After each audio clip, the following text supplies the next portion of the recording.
राम राम भाई सरन है। मैं मोहित शर्मा लेकर आया हूँ क्वांटम मैकेनिक्स का लेक्चर नंबर 22। लेक्चर नंबर 21 में हमने पढ़ा था फोरियर ट्रांसफॉर्मेशन एंड आज हम पढ़ेंगे हाइजेनबर्ग अनसर्टेनिटी प्रिंसिपल। तो सबसे पहले देखते हैं भाई कि हाइजेनबर्ग अनसर्टेनिटी प्रिंसिपल होता क्या है। देखो भाई, क्लासिकल मैकेनिक्स में हम पढ़ते हैं कि अगर कोई भी मूविंग पार्टिकल हो या कोई भी मूविंग बॉडी है, उसकी पोजीशन एंड उसका मोमेंटम हम एक ही सिंगल टाइम में डिफाइन कर सकते हैं। ठीक है भाई, लेकिन क्वांटम मैकेनिक्स में ऐसा पॉसिबल नहीं है। ये हमें किसने बताया? ये हमें हाइजेनबर्ग ने बताया भाई। उन्होंने बताया कि क्लासिकल मैकेनिक्स में तो जैसे हमारे पास कोई पार्टिकल है या कोई भी बॉडी है, वो किसी एक पर्टिकुलर डायरेक्शन में मूव कर रही है, तो हम एक सिंगल टाइम पे उसकी पोजीशन को भी डिफाइन कर सकते हैं, उसके मोमेंटम को भी डिफाइन कर सकते हैं। बट क्वांटम मैकेनिक्स में अगर हम लेकर चले तो वहां पर फेज ट्रेजेक्ट्री को डिफाइन ही नहीं कर सकते भाई। मतलब कहने का मतलब क्या है कि वहां पर हम अगर पोजीशन को डिफाइन कर देते हैं तो हम वहां पर मोमेंटम को डिफाइन नहीं कर पाएंगे।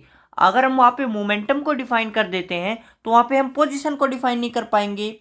इसका मतलब क्या हुआ कि मान लेते हैं हमारे पास हमने बिल्कुल फिक्स ये बता दिया कि हमारा जो क्वांटम मैकेनिक्स में पार्टिकल की पोजीशन ये है, तो वहाँ पर मोमेंटम में जो अनसर्टेनिटी है वो इनफाइनाइट हो जाएगी। अगर हमने ये बता दिया कि भाई हमारे पास पार्टिकल का मोमेंटम या फिर पार्टिकल की वेलोसिटी ये है, तो वहाँ पर पोजीशन में अनसर्टेनिटी इनफाइनाइट हो जाएगी। तो ये हमें हाइजेनबर्ग ने बताया भाई। तो देखो हम पढ़ते हैं। Heisenberg uncertainty principle state that in a particular direction से एक्स डायरेक्शन, हम मानकर चलते हैं कि हमारा जो पार्टिकल वो एक्स डायरेक्शन में मूव कर रहा है। इफ मोमेंटम इज मेजर्ड, आप मोमेंटम बोल सकते हो या फिर वेलोसिटी बोल सकते हो। If momentum is measured with an uncertainty delta P x, मान लेते हैं हमारे पास जो मोमेंटम को मेजर करने में जो अनसर्टेनिटी आती है वो डेल्टा पी एक्स है, then uncertainty in position along the same direction is delta x in the same time. ठीक है, ये दो बात याद रखना है, सेम डायरेक्शन सेम टाइम। ठीक है, अगर मोमेंटम को मेजर करने में अनसर्टेनिटी डेल्टा पी एक्स आती है तो हमारे पास डायरेक्शन को मेजर करने में कितनी अनसर्टेनिटी आएगी? डेल्टा एक्स आएगी। ठीक है, यहाँ पर ये delta x delta P x क्या भाई मैं बता देता हूँ। मान लेते हैं हमारे पास कोई भी ये रूम है भाई ऐसे। ठीक है, ये कोई भी हमारा क्या कोई रूम है। ठीक है, अब इसके अंदर हमने पार्टिकल को छोड़ दिया, वो पार्टिकल इसके अंदर मूव कर रहा है, लेकिन हमें ये नहीं पता कि वो पार्टिकल होगा कहाँ पे। तो हम ये कहेंगे कि जो ये डिस्टेंस है ये कितनी है? डेल्टा एक्स है। ठीक है, तो ये पार्टिकल इस रूम में कहीं पर भी हो सकता है। ठीक है, मतलब इसमें अनसर्टेनिटी कितनी है? डेल्टा एक्स है। इस डेल्टा एक्स अनसर्टेनिटी में वो पार्टिकल कहीं पर भी हो सकता है, यहाँ भी, यहाँ भी, यहाँ पर भी, यहाँ पर भी, मतलब कहीं भी हो सकता है। इसी प्रकार जो उसका मोमेंटम है, उसके मोमेंटम में कितनी अनसर्टेनिटी होती है? डेल्टा पी एक्स अनसर्टेनिटी होती है। ठीक है, तो कैलकुलेट किया गया भाई कि हमारे पास जो अनसर्टेनिटी इन पोजीशन है वो always greater than equal to होगी H bar by two delta P X, या आप ऐसे लिख सकते हो delta x into delta P x always greater than and equal to H bar by two. आप इसको एच बार भी बोल सकते हो, आप इसको एच लाइन भी बोल सकते हो, आप इसको एच कट भी बोल सकते हो भाई। वो आप पे डिपेंड है कि आप इसको क्या बोलना चाहते हो। ठीक है, इसकी जो वैल्यू होती है वो होती है एच अपॉन में two pi h, where h क्या है? प्लैंक्स कांस्टेंट है। ठीक है, तो ये हमें फॉर्मूला हाइजेनबर्ग ने बताया भाई कि हमारे पास जो uncertainty in position and uncertainty in momentum, ठीक है, both are in same direction. सबसे मेन बात यह है भाई कि दोनों के दोनों सेम डायरेक्शन में होने चाहिए, always greater than and equal to क्या होंगे? एच बार बाई टू के होंगे। ठीक है, तो हमारे पास ये फॉर्मूला मेन फॉर्मूला हो गया भाई। और ये आया कहाँ से? ये हम बताएंगे कि जब हमारे पास ये थोड़ा एडवांस लेवल में पढ़ेंगे। एक बार तो मैं ये बेसिक बता रहा हूँ जो कि बच्चों के लिए लाइक बीएससी के जो बच्चे हो गए उनके लिए है। फिर हम थोड़ा एडवांस लेवल पे चलेंगे भाई कि हमारे पास जो ये फॉर्मूला है ये आता कहाँ से है। वो आप लोगों के लिए लाइक एमएससी के बच्चे हो गए या फिर कम्पिटिटिव एग्जाम हो गया, उनके लिए वैलिड होगा। तो हम इसको ऐसे भी लिख सकते हैं delta x into delta P x always greater than equal to H upon में 4 पाई हो गया, क्योंकि एच बार की वैल्यू क्या होती है? एच अपॉन में 2 पाई होती है। where delta x is the uncertainty in measurement of position and delta px is the uncertainty in measurement of momentum in x direction। देखो भाई मैं इन पे बहुत जोर दे रहा हूं कि सेम टाइम और सेम डायरेक्शन होनी चाहिए, ठीक है। तो अब देखो सिमिलरली इन वाई डायरेक्शन में भी ऐसा ही हो सकता है कि हमारे पास uncertainty in position delta Y, uncertainty in momentum delta P Y always greater than equal to H upon में 4 पाई, या आप इसे लिख सकते हो एच कट अपॉन में 2। इन जेड डायरेक्शन में भी सेम ऐसे ही होगा, ठीक है। इफ डेल्टा एक्स बराबर है 0, डेल्टा एक्स बराबर 0 होने का क्या मतलब है? अभी यहां पे देखो मैंने लिखा है कि डेल्टा एक्स बराबर क्या है, 0 है। इसका मतलब क्या है कि देखो जो ये डेल्टा एक्स है भाई, अगर ये 0 हो जाए, 0 होने का मतलब क्या है, पार्टिकल बिल्कुल फिक्स पोजीशन पे आ गया। कि मैं बिल्कुल जैसे हमारे पास पार्टिकल मैंने कहा यहां पर है, ठीक है, हमने बिल्कुल एग्जैक्ट डिफाइन कर दिया पार्टिकल की पोजीशन यही है, तो इसके लिए डेल्टा एक्स क्या हो गया, 0 हो गया भाई, ठीक है। डेल्टा एक्स 0 होने का मतलब यहाँ पे है कि पार्टिकल की जो पोजीशन है वो बिल्कुल एग्जैक्ट डिफाइन कर दी भाई कि बिल्कुल यही होगी। That is uncertainty in measurement of position is 0, the position of particle is exact define. अगर पोजीशन हमारे पास बिल्कुल एग्जैक्ट डिफाइन हो जाती है तो उसके मोमेंटम को डिफाइन ही नहीं कर सकते इन क्वांटम मैकेनिक्स, ठीक है। At the same time if delta x बराबर 0 then delta P x infinite. देखो भाई, ठीक है, हमारे पास अगर डेल्टा एक्स 0 होगा तो डेल्टा पी एक्स क्या हो जाएगा, इनफाइनाइट हो जाएगा। मतलब हमारे पास जो अनसर्टेनिटी इन मोमेंटम है वो इनफाइनाइट हो जाएगी। मतलब हम उसका मोमेंटम को डिफाइन ही नहीं कर पाएंगे अगर हमने पोजीशन बिल्कुल डिफाइन कर दी। Uncertainty in measurement is very very large हो जाएगी in case of momentum. That is, if the position of particle is accurately defined, then momentum of particle not defined at the same time in the same direction. That is, uncertainty in momentum is very large. तो ये हमारे पास क्या है भाई, Heisenberg uncertainty principle है। In overall we can say it is impossible to determine simultaneously both the position and momentum of particle accurately in the same direction। यहाँ पर ये कह रहा है भाई कि हम एक ही टाइम पर एक ही सिंगल डायरेक्शन में पोजीशन एंड मोमेंटम को एक साथ डिफाइन नहीं कर सकते। ये सिंपल स्टेटमेंट है भाई हाइजेनबर्ग अनसर्टेनिटी प्रिंसिपल की। डेल्टा एक्स हमारे पास इस फॉर्मूले का क्या मतलब है कि ऑलवेज हमारे पास पोजीशन एंड मोमेंटम में जो मिनिमम अनसर्टेनिटी है वो h अपॉन में 4 पाई तो होगी ही होगी और उससे ज़्यादा भी हो सकती है, ठीक है। इस फॉर्मूले का ये मतलब है कि मिनिमम अनसर्टेनिटी h अपॉन में 4 पाई तो होगी ही होगी, उससे ज़्यादा भी हो सकती है। द रिलेशन इज यूनिवर्सल, और ये रिलेशन क्या भाई, यूनिवर्सल है, हर बुक में हर जगह पे हर टाइम पे वैलिड होगी।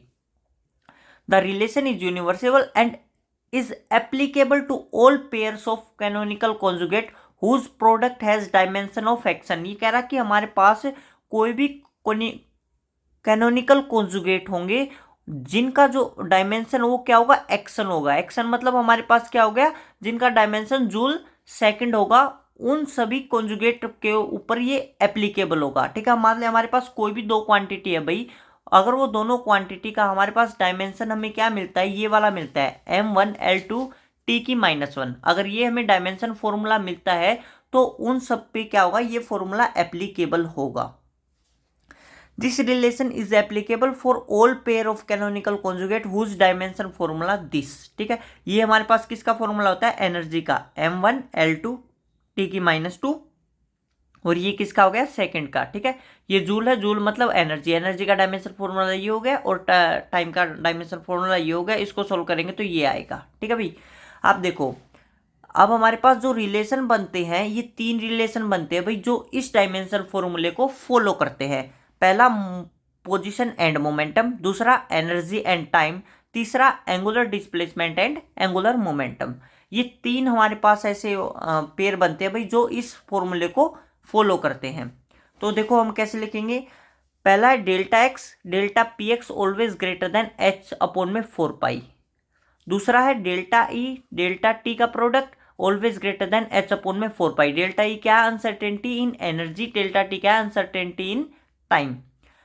Delta theta into delta L always greater than equal to H upon में 4 पाई। डेल्टा थीटा क्या है, एंगुलर डिस्प्लेसमेंट, और डेल्टा एल क्या है, एंगुलर मोमेंटम हो गया। मैनी बुक्स ये भी दिया होता है भाई, ठीक है, बट हम इसको फॉलो करके चलते हैं। बट मैनी बुक्स में हमारे पास ऐसे भी दे दिया जाता है कि delta x delta P x approximately equal होता है एच कट के। एच कट की वैल्यू क्या होती है, एच अपॉन में 2 पाई होती है। और मैनी बुक्स में दिया होता है एच कट अपॉन में 2, ठीक है। जो अगर हम मुझसे पूछो कि कौन सा इंपॉर्टेंट है या कौन सा ज़्यादा एक्यूरेट है, तो एच कट अपॉन में 2 वाला ज़्यादा एक्यूरेट होता है भाई। लेकिन कई जगह पे जहाँ पर स्पेरिकल बॉडी का यूज़ होता है वहाँ पर हम सिर्फ एच कट लेके चल पड़ते हैं, ठीक है, क्योंकि वहाँ पर हमारे पास रेडियस का कुछ प्रोसेस होता है भाई, जिसकी वजह से हम एच कट बाई 2 ना लेके सिर्फ एच कट लेते हैं। तो स्पेरिकल केस में हम एच कट लेके चलते हैं और अनदर केस में हम एच कट बाई 2 लेके चलते हैं। तो ये तीनों फॉर्मूले तो याद होने चाहिए भाई कि हमारे पास पोजीशन मोमेंटम का रिलेशन होता है, एंगुलर डिस्प्लेसमेंट एंगुलर मोमेंटम का पेयर होता है, एनर्जी एंड टाइम का पेयर होता है, ठीक है। Where delta theta is the uncertainty in measurement of angular displacement, delta L is the uncertainty in measurement of angular momentum. The exact statement of uncertainty principle is the product of the uncertainties in determining the position and momentum of a particle simultaneously can never be less than that of order of h cut upon में 2। तो ये कह रहा है कि हमारे पास इनका जो प्रोडक्ट है वो कभी भी एच कट अपॉन में 2 से कम हो ही नहीं सकता।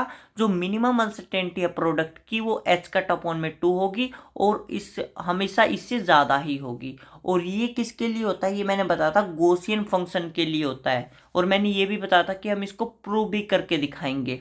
तो हमारे पास अगर ये आता है कि हमारे पास जो क्वेश्चन बनता है कि किस फंक्शन के लिए प्रोडक्ट जो मिनिमम अनसर्टेनिटी प्रोडक्ट होता है, तो गॉसियन फंक्शन के लिए मिनिमम अनसर्टेनिटी प्रोडक्ट होता है।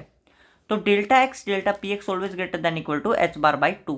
ये तो था भाई सिंपल क्लास के लिए, लाइक बीएससी के लिए। अब हम थोड़ा एडवांस लेवल पे जाते हैं भाई। एडवांस लेवल पे हम क्या पढ़ेंगे कि हमारे पास ये बनते कैसे हैं, कि हमारे पास हमें कैसे पता चला कि ये एच कट अपॉन में 2 से ज़्यादा आएगा कम आएगा। ये हम अब एडवांस लेवल पे चलते हैं। देखो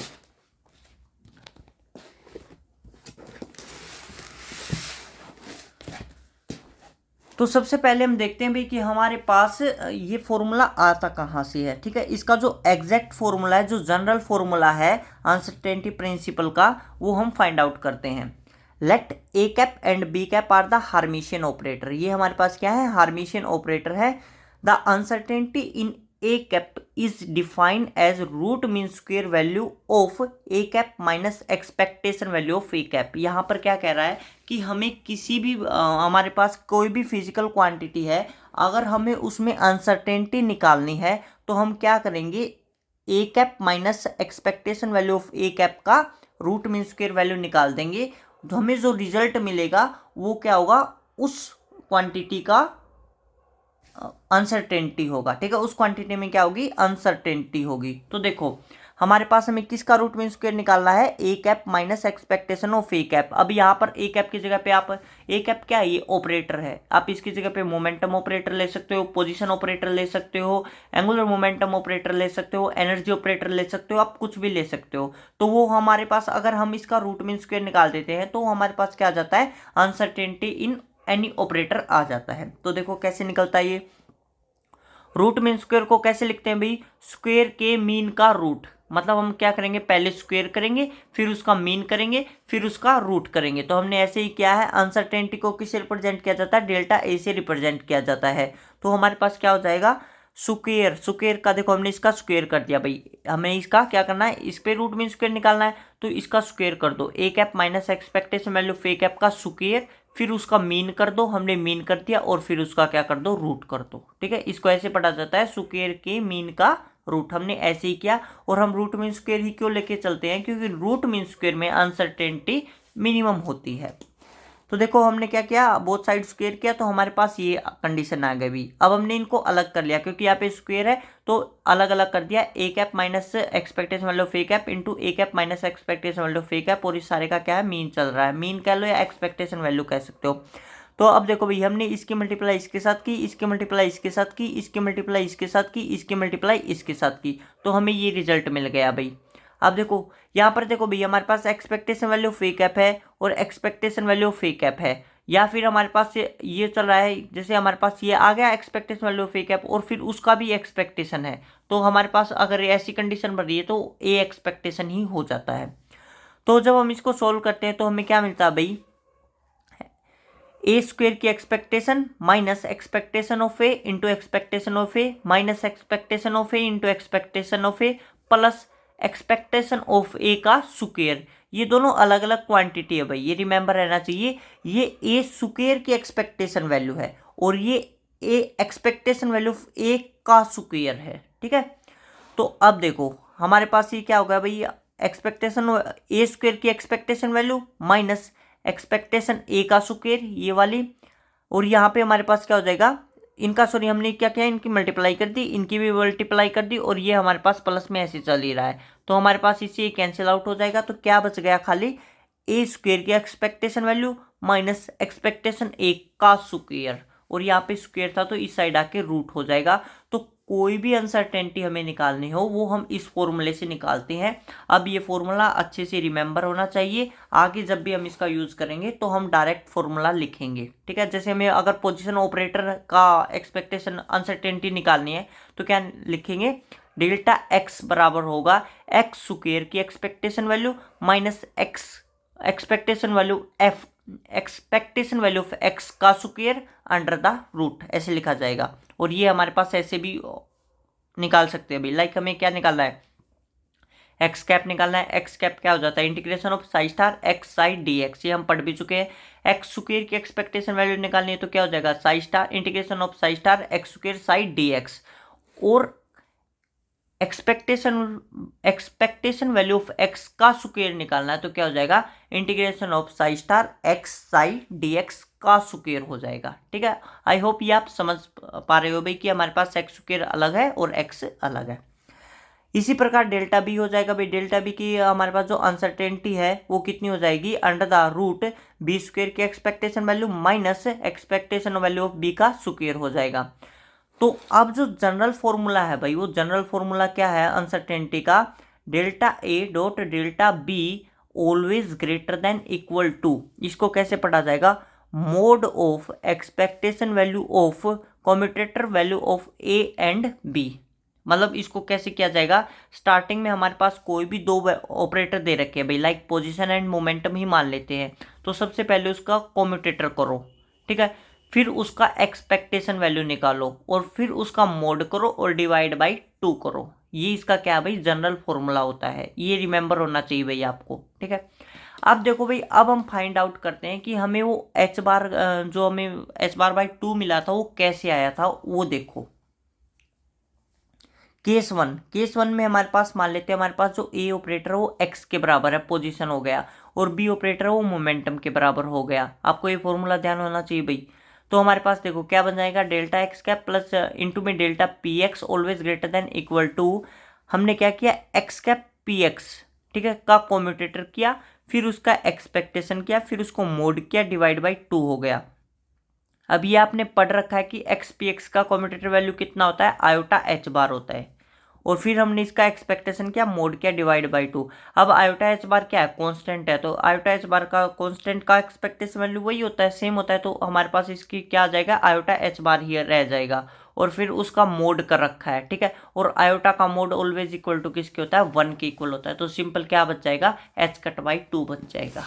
देखो क्या बच गया, सिंपल एच कट बाई 2 बच गया, और क्योंकि मोड ऑफ आयोटा क्या होता है, 1 होता है, तो हमने यही बताया था कि हमारे पास क्या होता है भाई, ये delta x delta P x का जो प्रोडक्ट होता है always greater than equal to क्या होता है, एच कट बाई 2 के होता है। तो हमने ये एक बात प्रूव कर दी। सिमिलरली अब एनर्जी का केस देखो भाई, अब देखो भाई एनर्जी टाइम का रिलेशन, इफ ए कैप हमारे पास क्या है, टी आ गया, और बी कैप किसके बराबर है, एनर्जी के बराबर है। एनर्जी ऑपरेटर क्या होता है, iota H bar del by del t होता है, तो हम क्या लिखेंगे, डेल्टा टी डेल्टा ई, या आप लिख सकते हो डेल्टा ई डेल्टा टी भी लिख सकते हो, ठीक है। तो delta E delta t delta E always greater than equal to हो जाएगा। हमारे पास हमने वैल्यू पुट कर दी, ए की जगह पे टी पुट कर दिया, बी की जगह पे हमने ऑपरेटर की वैल्यू डायरेक्ट पुट कर दी, क्या है, iota H bar del by del t. अब हमने क्या किया, इसका कॉम्यूट किया भाई, ठीक है, कॉम्यूटेटर वैल्यू निकाल देंगे, फिर उसका एक्सपेक्टेशन कर देंगे और फिर उसका मोड कर देंगे, डिवाइड बाई 2 हो गया। तो हमारे पास देखो भाई, इसका हमारे पास हम इसके कॉम्यूटेटर वैल्यू को सोल्व कर लेते हैं। यहाँ पर हम डायरेक्ट भी बता सकते हैं। डायरेक्ट कैसे, यहाँ पर आयोटा एच बार क्या है, कांस्टेंट है, कांस्टेंट है तो बाहर आ जाएगा, अंदर क्या बच जाएगा, t del by del t बच जाएगा। क्या बच गया, t del by del t. हमने स्टार्टिंग में ही बताया था, जब हमने कॉम्यूटेटर पढ़ा था भाई, हमारे पास आई थिंक वो 5th या 6th नंबर लेक्चर था, तो मैंने वहां पर ये सोल्व करके बताया था कि टी और डेल बाई डेल टी की जो कॉम्यूटेटर वैल्यू होती है वो ऑलवेज इक्वल किसकी होती है, -1 की इक्वल होती है। और मैंने कहा था ये याद भी रखना है भाई आपको। सिमिलरली अगर होता x del by del x होता तो उसकी वैल्यू भी क्या होती, -1 ही होती। Similarly p x comma del by del p x होता, ठीक है। अब पी एक्स क्या है, मोमेंटम इन एक्स डायरेक्शन। आप ये भी कह सकते हो p comma del by del p, उसकी कॉम्यूटेटर वैल्यू भी कितनी होती है, -1 होती है। तो पहली बात तो ये रिमेंबर रहना चाहिए। अब दूसरा है कि हम इसको सोल्व करके भी दिखा रहे हैं, सिर्फ यहाँ पे आगे अगर हमारे पास ऐसे कंडीशन बनती है तो हम डायरेक्ट -1 वैल्यू पुट कर देंगे। ओके, तो हमने इसको सोल्व करते हैं भाई। तो मैंने बताया था कि अगर हम किसी भी कॉम्यूटेटर ब्रैकेट को सोल्व करते हैं तो हमेशा उसको किस पे अप्लाई करते हैं, वेव फंक्शन पे अप्लाई करते हैं। वेव फंक्शन पे अप्लाई कर दिया हमने, क्या किया, साई पे अप्लाई कर दिया। अब इसको ओपन करो, ओपन कैसे होती है, ए बी माइनस बी ए से ओपन होती है, ठीक है। ए की जगह पे टी है, बी की जगह पे ये वैल्यू है, तो A B minus B A की जगह पे टी है, बी की जगह पे iota H bar del by del T है, minus iota H bar by del by del T into T हो गया। ये साई फंक्शन चल ही रहा है, तो साई को हमने क्या किया, अंदर मल्टीप्लाई कर दिया। आयोटा एच बार कॉन्स्टेंट है, बाहर आ जाएगा, अंदर क्या बच गया, t del psi by del t minus del by del t t psi. यहाँ पर क्या है, टी साई, क्योंकि ये क्या है, इनटू प्रोडक्ट। इधर आएगा तो क्या हो गया, प्रोडक्ट में, तो हमारे पास ये हो गया, यहाँ पर प्रोडक्ट रूल लग जाएगा। Iota H bar t del psi by del t minus product rule लगा देंगे, first function as it is, differentiation of second function del psi by del t minus differentiation of first function t का करेंगे differentiation 1 आएगा, Sai as it is हो जाएगा, इससे ये cancel out हो जाएगा। क्या बच गया, सिंपल माइनस आयोटा एच बार साई बच गया, ठीक है। साई हमने ऑपरेट अपनी तरफ से किया था, तो साई से साई कैंसिल आउट कर देंगे, तो सिंपल क्या बच गया भाई, हमारे पास माइनस का आयोटा एच बार बच गया। अगर आयोटा एच बार कांस्टेंट है, बाहर निकाल लेंगे, तो हमारे पास क्या, इसकी जो वैल्यू है टी और डेल बाई डेल टी की commutator value always equal to किसके आ गया, -1 के इक्वल आ गया। ये मैंने लिख भी रखा। ओके, तो देखो भाई हमारे पास माइनस आयोटा एच बार आ गया। अब इसका एक्सपेक्टेशन करेंगे, एक्सपेक्टेशन हमारे पास कांस्टेंट का सेम होता है, तो हमारे पास इसका सेम हो जाएगा। फिर मोड करेंगे, मोड करेंगे तो माइनस आयोटा का जो मोड होगा वो किसके इक्वल होगा, 1 के इक्वल होता है। तो सिंपल क्या बच जाएगा, एच बार बाई 2 बच जाएगा। तो हमारे पास जो डेल्टा टी डेल्टा ई है always greater than equal to क्या आ गया, एच बार बाई 2 के आ गया। सिमिलरली ये केस हो जाएगा भाई, हमारे पास अगर ए फाई है और बी क्या है, एल जेड है। फाई क्या हो गया, यहाँ पे एंगुलर डिस्प्लेसमेंट हो गया, और हमारे पास एल जेड क्या हो गया, हमारे पास angular momentum in Z direction. और फाई क्या है भाई, हमारे पास angular displacement in along Z direction. आप क्या कह सकते हो, along Z direction. Spherical coordinate में पढ़ा भी होगा आपने कि हमारे पास जो जेड एक्सिस के साथ एंगल बनता है वो फाई एंगल होता है, एक्स एक्सिस के साथ जो एंगल बनता है वो थीटा एंगल होता है। तो हमारे पास यहाँ पे हमने फाई लिया है, तो मतलब जेड एक्सिस का रोल है, और ये भी हमने एल जेड ही लिया है। सिमिलर हमारे पास यहाँ पे याद क्या रखना भाई, आपको याद हमेशा ये रखना है कि ए ऑपरेटर और बी ऑपरेटर सेम डायरेक्शन में होने चाहिए। आप यहाँ पर थीटा यूज नहीं कर सकते हो। अगर यहाँ पे आप थीटा लिखोगे तो यहाँ पर भी आपको थीटा ही लिखना पड़ेगा, ठीक है। हमेशा एक सिंगल डायरेक्शन होनी चाहिए और इन द सेम टाइम होना चाहिए। ये दो बातें रिमेंबर रखनी भाई, सिंगल डायरेक्शन सेम टाइम। तो delta phi delta L z क्या हो जाएगा, always greater than equal to हो जाएगा। हमने ए की जगह पे ये वैल्यू पुट की, बी की जगह पे ये पुट की। एल जेड का जो ऑपरेटर होता है एंगुलर मोमेंटम, उसकी वैल्यू क्या होती है, माइनस का iota H bar del by del phi होता है। तो हमारे पास क्या आ जाएगा भाई, हमारे पास वही है जो हमने ऊपर अभी अभी निकाला कि phi del by del phi किसके इक्वल होता है, -1 के इक्वल होता है। तो हमने क्या किया, -1 वैल्यू पुट कर दी, तो हमारे पास क्या आ गया, आयोटा एच बार आ जाएगा। यहाँ पर इसकी जो वैल्यू है आयोटा एच बार आ रही है, तो हमने आयोटा एच बार पुट कर दिया, डिवाइड में 2 है। अब आयोटा एच बार कांस्टेंट है, इसका एक्सपेक्टेशन लेंगे तो आयोटा एच बार ही रहेगा। फिर उसका मोड करेंगे तो एच बार हो जाएगा, क्योंकि mod of iota always equal to 1 होता है, तो एच बार बाई 2 आ गया। और यही हमें प्रूव करना था कि delta phi into delta L Z भी always greater than equal to क्या होता है, एच बार बाई 2 होता है। ओके, फिर देखो भाई ये हो गया। फिर केस नंबर 4 क्या कह रहा है भाई कि if commutator value of A B बराबर है 0, इसका मतलब क्या है? ठीक है, सबसे मेन है क्या इसका मतलब क्या है भाई कि ए बी का जो कॉम्यूटेटर वैल्यू अगर 0 के इक्वल है तो इसका मतलब क्या है? इसको हम पढ़ते हैं कि A and B commute with each other. जहां पर भी आपको ए और बी का कॉम्यूटेटर वैल्यू बराबर 0 के मिल जाए, आप वहां पर समझ जाओ कि दोनों ऑपरेटर को एक ही टाइम पर डिफाइन किया जा सकता है, इन ए सिंगल डायरेक्शन में भी डिफाइन किया जा सकता है। रिमेंबर रहेगा कि अगर कॉम्यूटेटर वैल्यू 0 के इक्वल है, इसका मतलब कि दोनों के दोनों ऑपरेटर को एक ही सिंगल टाइम के ऊपर डिफाइन किया जा सकता है। मतलब अनसर्टेनिटी है वो दोनों में क्या रहेगी? 0 रहेगी। दोनों को बिल्कुल एग्जैक्ट डिफाइन किया जा सकता है विदाउट एनी अनसर्टेनिटी। तो देखो भाई, हमने फॉर्मूले में पुट करेंगे, फॉर्मूले में कॉम्यूटेटर ए बी को 0 पुट करेंगे तो हमारे पास क्या आएगा? डेल्टा ए डेल्टा बी किसके बराबर होगा? 0 के बराबर हो जाएगा। तो इसमें देखो भाई, एग्जाम्पल में मैंने ले रखा है एक्स कैप पी वाई बराबर है 0। अगर यहाँ पर एक्स कैप है और पी एक्स होता, एक्स कैप पी एक्स होता तो इसकी वैल्यू होती है iota H bar not equal to 0 है। ठीक है, आयोटा एच बार होती, इसका मतलब क्या हो गया कि एक्स और पी एक्स को एक ही टाइम पे डिफाइन नहीं किया जा सकता। लेकिन यहां पर क्या है? एक्स कैप पी वाई, मतलब position in x direction, momentum in y direction, ये हमें 0 मिलता है। 0 मिलता है तो हम कहेंगे कि position in x direction and momentum in y direction दोनों को एक सिंगल टाइम के ऊपर मेजर किया जा सकता है। मतलब क्या हुआ? Delta x delta P y बराबर है 0। Uncertainty in position and uncertainty in momentum क्या मिल गया? हमें 0 मिल गया। दोनों को एक ही टाइम पे डिफाइन किया जा सकता है। ठीक है भाई, लेकिन रिमेंबर क्या रहना चाहिए, यहाँ पर दोनों अलग अलग डायरेक्शन में है। अगर दोनों सेम डायरेक्शन में होते तो उनको डिफाइन नहीं किया जा सकता था एक सिंगल टाइम के ऊपर।